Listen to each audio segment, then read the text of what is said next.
ಮನುಷ್ಯನ ಹುಟ್ಟು ಹೇಗಾಯಿತು ಎಂಬ ವಿಷಯವನ್ನ ಆಧ್ಯಾತ್ಮಿಕವಾಗಿ ಅಂದ್ರೆ ಮತಗಳ ಸಂಬಂಧವಿಲ್ಲದೆ ಶಾಸ್ತ್ರಜ್ಞರು ಸೈಂಟಿಫಿಕಲಿ ಏನ್ ಹೇಳ್ತಿದ್ದಾರೆ ಎಂಬ ವಿಷಯಗಳನ್ನ ಮಾತ್ರ ಹೇಳ್ತೀನಿ. ಭೂಮಿ ಒಂದು ಸಮಯದಲ್ಲಿ ಅಗ್ನಿಗೋಳದಂತೆ ಉರಿತಾ ಇತ್ತು. ಅಂತಹ ಸಮಯದಲ್ಲಿ ನೀರು ಎಂಬುದು ಆವಿಯ ರೂಪದಲ್ಲಿ ಭೂಮಿಯನ್ನ ಆವರಿಸಿತು. ಕಾಲಕ್ರಮೇಣ ಅಂದ್ರೆ ನಿಧಾನವಾಗಿ ಭೂಮಿ ತಣ್ಣಗಾಗ್ತಾ ಇದ್ದಂತೆ ಸುತ್ತಮುತ್ತಲೂ ಇರುವ ವಾಯುಗಳೆಲ್ಲವೂ ಮೋಡಗಳ ರೂಪದಲ್ಲಿ ತಯಾರಾಗಿ ಭೂಮಿ ತಣ್ಣಗಾಗ್ತಾ ಇದ್ದಂತೆ ಈ ಮೋಡಗಳು ಭಾರವಾಗುವುದರಿಂದ ಕೊನೆಗೆ ಒಂದೇ ಸಲ ಈ ಮೋಡಗಳಲ್ಲಿರುವ ನೀರೆಲ್ಲ ಮಳೆಯ ರೂಪದಲ್ಲಿ ಭೂಮಿಯ ಮೇಲೆ ಬೀಳೋಕೆ ಶುರುವಾಗುತ್ತೆ. ಸೊ ಈ ಸಮಯದಲ್ಲಿ ಭೂಮಿಯಲ್ಲಿರುವ ಸ್ವಲ್ಪ ಬಿಸಿಯಿಂದ ಹಾಗೆಯೇ ಸೂರ್ಯನಿಂದ ಬರುವ ಶಾಖದಿಂದ ಈ ಬಿದ್ದಿರುವ ನೀರೆಲ್ಲ ಮತ್ತೆ ಆವಿಯಾಗಿ ಮೋಡಗಳಾಗಿ ಮತ್ತೆ ಮಳೆಯಾಗಿ ಬೀಳುತ್ತೆ. ಹೀಗೆ ಈ ಪ್ರಕ್ರಿಯೆ ಎಂಬುದು ಕೆಲವು ಲಕ್ಷಾಂತರ ವರ್ಷಗಳಿಂದ ನಡೀತಾ ಇರೋದ್ರಿಂದ ಕೊನೆಗೆ ಭೂಮಿಯನ್ನ ಈ ಮಳೆ ಕೂಲ್ ಮಾಡಿಬಿಡುತ್ತೆ. ಸೊ ಭೂಮಿ ಕೂಲ್ ಆದ ನಂತರ ಮಳೆಯ ರೂಪದಲ್ಲಿ ಬಿದ್ದ ನೀರೆಲ್ಲ ಸ್ವಲ್ಪ ನೀರು ಆವಿಯಾಗದೆ ಹಾಗೆ ಭೂಮಿಯ ಮೇಲೆ ಉಳಿದು ಬಿಡುತ್ತೆ. ಆ ನೀರೇ ಕೊನೆಗೆ ಸಮುದ್ರಗಳ ರೂಪದಲ್ಲಿ ಭೂಮಿಯ ಮೇಲೆ ಉಳಿದಿದೆ. ಈ ಮಳೆಯ ನೀರೆಲ್ಲ ಭೂಮಿಯ ಮೇಲೆ ಸೀಳಿದ ಪ್ರದೇಶಗಳಲ್ಲಿ ಸೇರಿ ಅವೇ ಇಂದು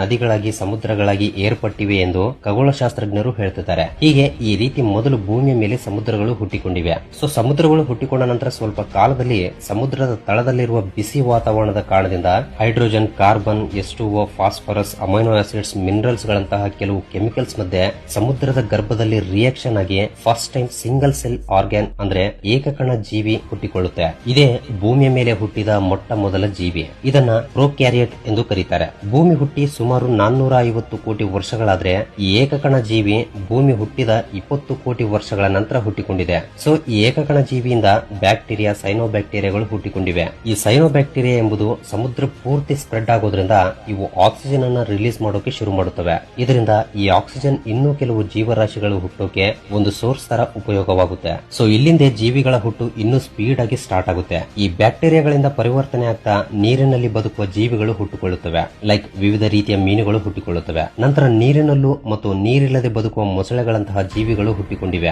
ನಂತರ ಇನ್ನೂ ಎವಾಲ್ವ್ ಆಗ್ತಾ ಡೈನೋಸರ್ಗಳು ಹುಟ್ಟಿಕೊಳ್ಳುತ್ತವೆ. ಹೀಗೆ ಬರುಬರುತ್ತಾ 4 ಕಾಲುಗಳ ಜಂತುಗಳು, ಪಕ್ಷಿಗಳು, ಕೀಟಗಳು ಹುಟ್ಟಿಕೊಳ್ಳುತ್ತಾ ಬರುತ್ತವೆ. ಹೀಗೆ ಭೂಮಿಯ ಮೇಲೆ ಕೇವಲ ಜಂತುಗಳು, ಪಕ್ಷಿಗಳು, ಜಲಚರಗಳು, ಡೈನೋಸರ್ಗಳು ಮಾತ್ರವೇ ಬದುಕ್ತಾ ಇರುವ ಸಮಯದಲ್ಲಿ ಅಂದ್ರೆ ಸುಮಾರು 6.5 ಕೋಟಿ ವರ್ಷಗಳ ಹಿಂದೆ ಒಂದು ಆಸ್ಟ್ರಾಯ್ಡ್ ಸಡನ್ ಆಗಿ ಆಕಾಶದಿಂದ ಭೂಮಿಯ ಮೇಲೆ ಬಂದು ಬೀಳುತ್ತೆ. ಇದರಿಂದ ಮತ್ತೆ ಭೂಮಿಯ ಮೇಲೆ ಇರುವ ಜೀವರಾಶಿಗಳೆಲ್ಲವೂ ಕೂಡ ಆಲ್ಮೋಸ್ಟ್ 95% ನಾಶವಾಗಿ ಬಿಡುತ್ತವೆ. ಇವುಗಳಲ್ಲಿ ಮುಖ್ಯವಾದವು ಡೈನೋಸರ್ಗಳು. ಕೇವಲ ಭೂಮಿಯ ಒಳಗಡೆ ರಂಧ್ರಗಳನ್ನ ಮಾಡಿಕೊಂಡು ಬದುಕುವ ಇಲಿಗಳಂತಹ ಕೆಲವು ಜೀವಿಗಳು ಮಾತ್ರವೇ ಆ ಕ್ಷಣದಲ್ಲಿ ಈ ಅಪಾಯದಿಂದ ಹೊರಗೆ ಬಿದ್ದಿವೆ. ಹತ್ರತ್ರ 95% ಜೀವರಾಶಿಗಳು ಈ ಆಸ್ಟ್ರಾಯ್ಡ್ ಕಾರಣದಿಂದ ನಾಶವಾಗಿ ಬಿಡುತ್ತವೆ. ಮತ್ತೆ ಈ ಭೂಮಿ ಯಥಾಸ್ಥಿತಿಗೆ ಬರೋಕೆ ಕೆಲವು ಲಕ್ಷಾಂತರ ವರ್ಷಗಳು ಹಿಡಿದಿದೆ. ಈ ಸಮಯದಲ್ಲಿ ಉಳಿದ ಈ 5% ಜೀವಿಗಳಿಂದ ಇನ್ನೂ ಕೆಲವು ಜೀವಿಗಳು ಹುಟ್ಟಲು ಶುರುವಾಗುತ್ತವೆ. ಅಂದ್ರೆ ನೀವು ಇಲ್ಲಿ ಒಂದು ವಿಷಯವನ್ನ ಗಮನಿಸಬೇಕು. ಈ ಭೂಮಿಯ ಮೇಲೆ ಡೈನೋಸರ್ಗಳು ನಾಶವಾಗಿ